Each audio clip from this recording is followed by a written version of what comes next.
لیکن کورٹ ان کی طرف توجہ نہیں دے گی. اس کا کورٹ کے ساتھ کوئی تعلق نہیں, 370 کے ساتھ کوئی تعلق نہیں. وہ امن امان کا قصہ ہے, امن امان کیسا رہے گا, کیسا ہوگا, اس کے ساتھ وہ کیس پر اثر انداز نہیں ہو سکتا ہے, نہ ہوگا. تو بینچ سینئر موسٹ ججز ہیں, تو امید یہ کی جاتی ہے کہ آئین کے مطابق فیصلہ کریں گے.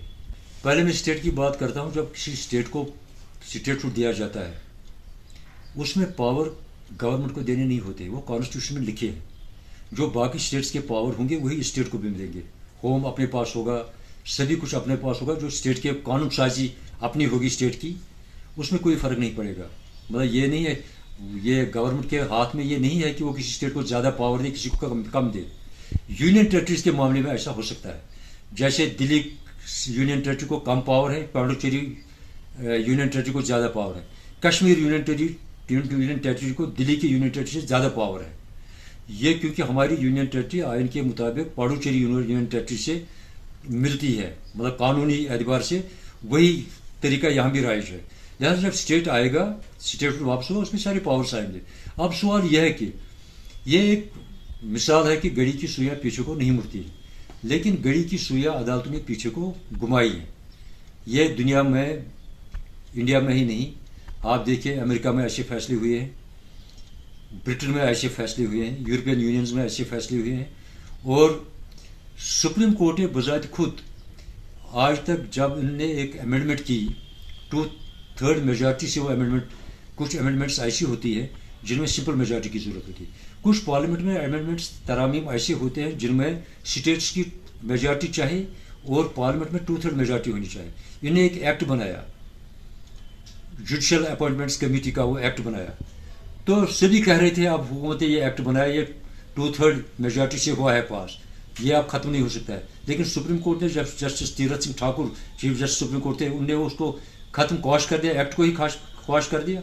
جج کو یہ دیکھنا ہے کہ کیا آئینی طور, میں آپ کو یہ بتاؤں کہ 370 ایک سیلف ڈسٹرکٹیو آرٹیکل, اس میں لکھا ہے کہ 370 کی ترمیم 368 جو ہندوستانی آئین کا ایک آرٹیکل ہے, 368 میں ترمیم کو, ہندوستانی آئین کو ترمیم کرنے کا پارلیمنٹ کو اختیار ہے. لیکن اس میں یہ اختیار نہیں ہے کہ 370 کو اس کو ایبروگیٹ کرے. 370 میں بذات خود لکھا ہوا ہے کہ 370 کیسے ایبروگیٹ ہو سکتا ہے. اس میں لکھا ہے کہ کانسٹیٹیوئنٹ اسمبلی, ایک اسٹیٹ, جموں کشمیر اسٹیٹ کی جو کانسٹیٹیوئنٹ اسمبلی ہے, وہ ریکمینڈ کرے پریزیڈنٹ کو کہ ایبروگیٹ کرو آرٹیکل 370. پارلیمنٹ کو اس کے ساتھ کچھ نہیں ہے, تو پریزیڈنٹ اس کو ایبروگیٹ کر سکتا تھا. لیکن وہ طریقہ انہوں نے اپنایا نہیں, کیونکہ یہاں کانسٹیٹیوئنٹ اسمبلی ڈیزالو ہوئی ہے 57 میں. یہ دو چیزیں ہوتی ہیں, ایک ہو گیا کانسٹیٹیوئنٹ پاور, دوسرا ہو گیا legislative power. Constitution assembly India میں ایک بار بنی تو انہوں نے کانسٹیٹیوشن بنایا, پھر لیجسلیٹو پارلیمنٹ بنا تو انہوں نے اس میں ترامیم کر سکتے ہیں, لیکن ریرائٹ کانسٹیٹیوشن نہیں کر سکتی, وہ ایک کانسٹیٹیوئنٹ اسمبلی کر سکتی ہے. اسی طرح یہاں جو کانسٹیٹیوئنٹ اسمبلی وہ ڈیزالو ہوئی 57 میں.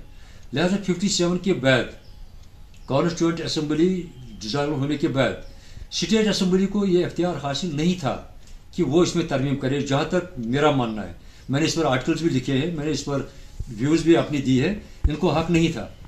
تو یہ اسٹیٹ اسمبلی نے بھی نہیں کیا ہے, یہ تو گورنر نے ریکمینڈ کیا ہے. تو کیا گورنر کانسٹیٹیوئنٹ اسمبلی کے پاور ایکسرسائز کر سکتا تھا کہ نہیں؟ یہ مدعے ضرور اٹھیں گے وہاں پر جب کورٹ کے سامنے کیس آئے گا. کورٹ میں یہ مدعے اٹھیں گے کہ آپ 368 کے تحت اس کو امینڈ نہیں کر سکتے تھے. 370 میں اپنا پروسیجر ہے, آپ نے وہ بھی فالو نہیں کیا, کیونکہ جو 370 میں پروسیجر ہے وہ پارلیمنٹ نے اس وقت فالو نہیں کیا. لہذا لوگوں کو عدالتوں میں ایک یقین ہونا چاہیے, عدالتوں میں یقین ہونا چاہیے, بھروسہ ہونا چاہیے کہ امید ہے کہ عدالتیں قانون کو دیکھ کر, آئین کو دیکھ کر ایک آئینی فیصلہ دے. اور اب تک جہاں تک سوال ہے دباؤ کا, جسٹس چندرچوڑ جہاں تک مجھے لگتا ہے دباؤ لینے والے جج نہیں ہیں, اور ان نے سینئر موسٹ جج کو لگایا جو سب سپریم کورٹ جج چیف جسٹس بن رہے ہیں. لہذا جو فیصلہ آئے گا ہمیں توقع ہے کہ وہ آئین اور قانون کے مطابق ہوگا.